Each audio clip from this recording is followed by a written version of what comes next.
नमस्कार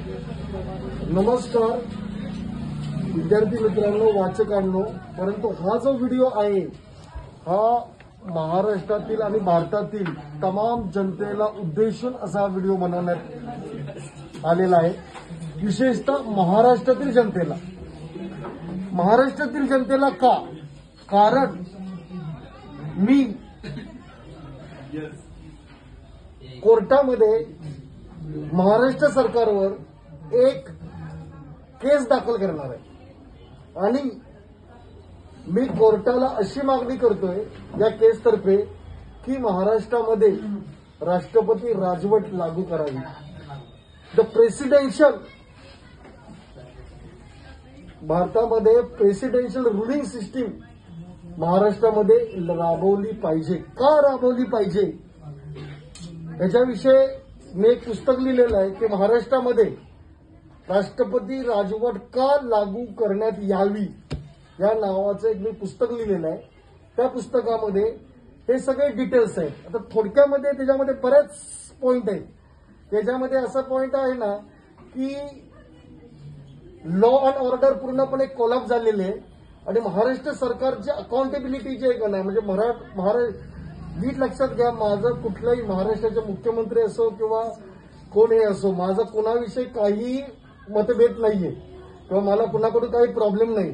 उलट त्या लोकांचे पण खूप रिस्पेक्ट करतो की ते त्या लेवलला पोहोचलेले लोक आहेत। माझा जो एक हे आहे विरोध जो आहे किंवा माझा जो लढा आहे तो एका सिस्टीमशी, सिस्टीम अतिशय करप्ट आहे। ही जी गव्हर्नमेंट सिस्टीम यंत्रणा आहे ना, ही महाराष्ट्र जनतेचा किंवा भारतीय जनतेचा 70% जास्त रेव्हेन्यू जो टॅक्स सिस्टीम मधून गेलेला आहे तो स्टाफच्या सॅलरीवर जातो गव्हर्नमेंटच्या।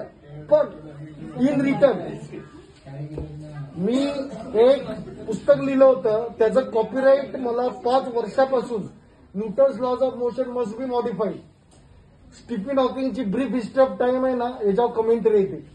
अल्बर्ट आइन्स्टाईनच्या थिअरीचा पुढचा भाग आहे तो। तरी सुद्धा गव्हर्नमेंटचं असं म्हणणं आहे की त्या थिसिसमध्ये काय लिहिलेलं आहे, कॉपीराईट डिपार्टमेंटचं असं म्हणणं आहे की त्या थिसिसमध्ये काय लिहिलेलं आहे ते आम्हाला समजत नाही। आता आयएएस ऑफिसर जर असं बोलत असेल की त्या थिसिसमध्ये काय लिहिलेलं आहे त्याला समजत नाही, हा माझा दोष आहे का? तर काय माहित आहे का? आणि याच्याबद्दल मी महाराष्ट्र सरकारकडे दाद मागितलेले, महाराष्ट्र गव्हर्नमेंटकडे पण लिखित अर्ज आहेत सगळे, पण त्याच्यावर महाराष्ट्र सरकारने भारत सरकारने कुठलीही कारवाई केलेली नाही। मग मला समजत नाही की सरकार नावाचा हा सफेद हत्ती आपण का पोसतोय? मला काय प्रश्न विचारायचा आहे? सरकार नावाचा हा सफेद हत्ती आहे ना, बघा, मुख्यमंत्री असो, पंतप्रधान असो, कमिशनर असो, अजून कोण असो, जो सुप्रीम कोर्टाचे जज आदरणीय असो, हे शेवटी पब्लिकला अकाउंटेबिलिटी द्यायची, विथ पब्लिकची अकाउंटेबिलिटी। कारण ह्या सगळ्या सिस्टीमचा खर्च आदरणीय पंतप्रधान करत नाहीत, मुख्यमंत्री करत नाहीत, या सिस्टीमचा खर्च पब्लिक करत आहे।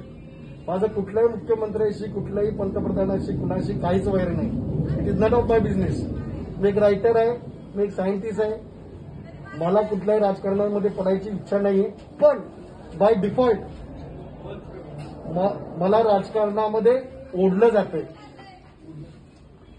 मी आइन्स्टाईनच्या थिअरी ऑफ रिलेटिव्हिटीचा पुढचा भाग शोधलेला आहे, तरी सुद्धा गव्हर्नमेंटचं त्याच्याकडे लक्ष नाही। गव्हर्नमेंट यंत्रणा काय काम करते मला समजायलाच मागत नाही। आयएएस ऑफिसर अशी उडवाउडवीची उत्तरं देतो, त्याला कोणी आयएएस ऑफिसर केलेला हा मला प्रश्न पडतो।